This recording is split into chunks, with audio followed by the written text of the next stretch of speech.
Qui ne connaît pas Astérix? Aujourd'hui, je vais te parler d'Astérix pour te parler de équilibre vie pro, vie perso et comment éviter l'épuisement, le burn-out et tout ce qui peut polluer ta performance. Si tu ne me connais pas, moi, c'est Fabia. Je suis sparring partner. J'accompagne les chefs d'entreprise, les entrepreneurs à mieux s'organiser pour générer plus de chiffre d'affaires et pour atteindre leurs objectifs. J'ai commencé la vidéo en te parlant d'Astérix. Pourquoi? Pourquoi? Parce qu'il y a quelques semaines de ça, il y avait la semaine de la QVT, de la qualité de vie au travail. Le thème cette année, ça a été la quête de sens. Et moi, toute la semaine sur LinkedIn, j'ai fait quelques interventions, soit moi toute seule, soit avec des invités. Et j'ai voulu clôturer, et c'est ce que je te partage aujourd'hui, j'ai voulu clôturer avec des astuces sur comment mettre de la qualité de vie, de la qualité dans ton espace de travail. Et j'ai choisi de m'inspirer d'Astérix. Astérix le Gaulois, pas mes ancêtres, c'est sûr, tu vois ma tête, pas mes ancêtres, mais en tout cas, s'inspirer du monde du Derzo, du monde de Astérix, d'Obélix, de cette bande dessinée pour te donner des astuces de qualité de vie, de qualité d'organisation. Astuce numéro 1. Astuce numéro 1, c'est si tu fais attention, Astérix passe beaucoup de temps en forêt, soit pour chasser le sanglier, soit avant de rencontrer les Romains. Donc, astuce numéro 1, prends le temps de te connecter à la nature, de te promener, de respirer et pourquoi pas aussi utiliser la nature comme moyen de te reposer. Astuce numéro 2. Astuce numéro 2, on le connaît, c'est Panoramix. Panoramix, le druide, celui qui détient les secrets de la potion magique et surtout pour Astérix et pour tous les villageois du village, c'est un mentor, c'est le sage, c'est la personne à qui l'on va aller poser des questions. Astuce numéro 2, donc pour toi, c'est pense à avoir dans ton entourage quelqu'un à qui te confier, quelqu'un à qui parler de tes pensées, de tes doutes, de tes problèmes, pas forcément pour qu'il le résout pour toi, mais en tout cas pour que toi, tu puisses réfléchir à haute voix et peut-être voir le problème, la situation sous un angle différent. Ça peut être un coach, par exemple. Astuce numéro 3, les fameux Romains. Les fameux Romains pour Astérix et Obélix, c'est quoi? Ce sont les problèmes. Ce sont tous les imprévus qu'il a à gérer. Et c'est marrant parce que Astérix, quand il se retrouve face à eux, face aux Romains, il a une attitude, il a un mindset, il a une pensée qui est, bon, ce ne sont que des Romains, je réussirai à y faire face.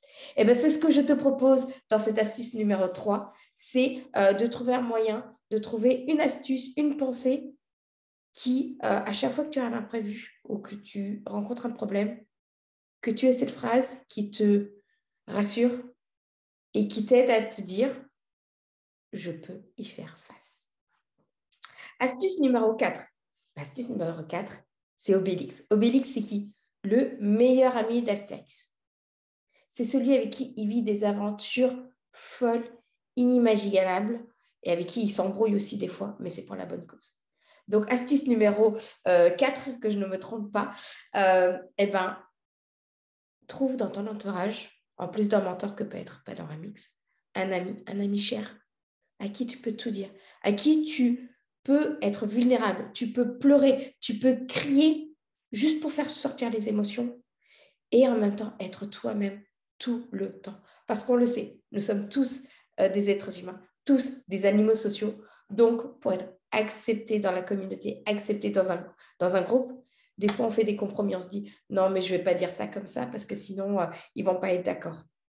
Eh bien, trouve-toi un Obélix, trouve-toi un ami avec qui tu peux être toi tout le temps, sans compromis. Parce que ça, c'est le kiff. Être toi, c'est ultra important. Astuce numéro, si la tablette veut bien fonctionner, c'est astuce numéro 5.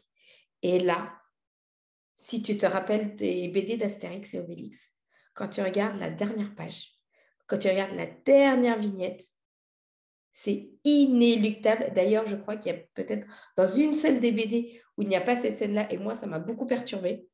C'est la scène du banquet. Pourquoi? Pourquoi je te parle du banquet?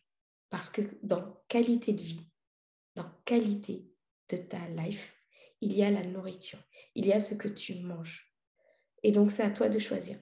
À toi de choisir, est-ce que tu veux être comme Obélix en mode sanglier tout le temps, tout le temps, tout le temps, tout le temps manger la même chose, ou en mode banquet, en famille, avec des amis, avec des personnes, discuter, choisir ce que tu manges, choisir de goûter à des nouvelles choses, ou juste manger ce qui te fait kiffer là maintenant, et ça peut être une belle Madeleine de Proust.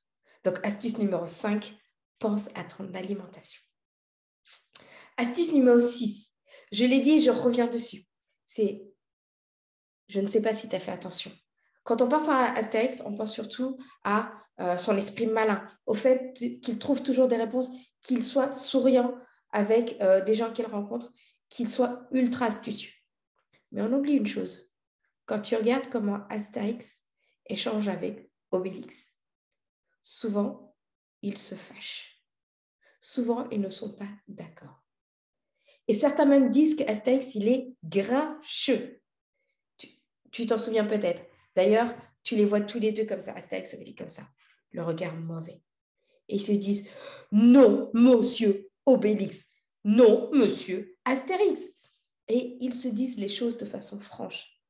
Donc, c'est ce que je t'invite à être. Je t'ai dit dans l'astuce numéro 4 avec Obélix, trouve-toi un ami avec qui tu peux être toi-même tout le temps. Et là, l'astuce numéro 6, c'est dis les choses telles qu'elles te viennent. C'est dis non quand tu as envie de dire non. Affirme tes limites parce que c'est toi qui les choisis, parce que c'est ce qui va faire ta qualité de vie au travail, ton équilibre pro-perso. Et la dernière astuce, l'astuce numéro 7, quand je t'ai parlé d'Astérix, tu as pensé à plein de choses. Une des premières choses à laquelle tu as pensé, et ça j'en suis convaincue, c'est la fameuse potion magique. Et donc, je te pose la question à toi. Quelle est ta potion magique? Qu'est-ce que toi tu vas faire pour mettre de la qualité de vie au travail? Quelle est ton arme secrète? La mienne à moi, c'est de prendre du temps en famille, c'est de prendre ma fille dans mes bras et de lui faire un gros câlin. Donc, astuce numéro 7, trouve ta potion magique. Tu la mets en commentaire. Moi, je vais te lire avec grand plaisir. Et on se retrouve très vite pour une nouvelle vidéo sur l'épanouissement pro-perso, sur la qualité de vie au travail, sur des astuces pour que toi, tu puisses atteindre tes objectifs. Et j'ai oublié. Si ce contenu t'a plu, pense à activer la cloche des notifications, à t'abonner au compte et mettre un bon pouce. Moi, c'était Fabsia, Sparring Partner.